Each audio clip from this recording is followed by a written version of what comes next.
ಬೀದರ್ ಜಿಲ್ಲೆಯ ಬಸವ ಕಲ್ಯಾಣದಲ್ಲಿ ಭೀಕರ ರಸ್ತೆ ಅಪಘಾತ ಸಂಭವಿಸಿದ್ದು, ವೇಗವಾಗಿ ಬಂದ ಟಿಪ್ಪರ್ ಲಾರಿ ಇಬ್ಬರು ಜೀವಗಳನ್ನು ಬಲಿ ತೆಗೆದುಕೊಂಡಿದೆ.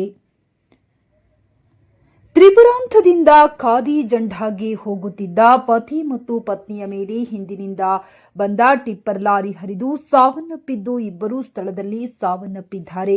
ಅಪಘಾತದಲ್ಲಿ ಮೃತಪಟ್ಟವರನ್ನು ದಸ್ತಗೀರ್ 35 ವರ್ಷ ಮತ್ತು ಅವರ ಪತ್ನಿ ಆಸ್ಮೀನ್ 33 ವರ್ಷ ಎಂದು ಗುರುತಿಸಲಾಗಿದೆ. ಮಾಹಿತಿಯ ಪ್ರಕಾರ ಇಬ್ಬರು ತಮ್ಮ ದ್ವಿಚಕ್ರ ವಾಹನದಲ್ಲಿ ಖಾದಿ ಜಂಡಾಗಿ ಹೋಗುತ್ತಿದ್ದರು.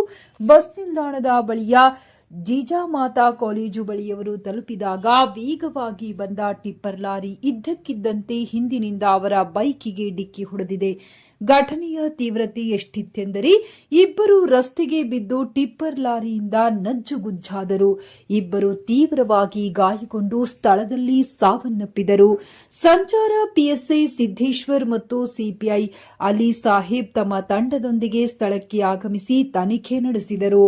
ಪೊಲೀಸರು ತಕ್ಷಣ ಕ್ರಮ ಕೈಗೊಂಡು ಇಬ್ಬರ ಶವಗಳನ್ನು ಮರಣೋತ್ತರ ಪರೀಕ್ಷೆಗಾಗಿ ಬಸವ ಕಲ್ಯಾಣದಲ್ಲಿರುವ ಸರ್ಕಾರಿ ಆಸ್ಪತ್ರೆಗೆ ಕಳುಹಿಸಿದರು.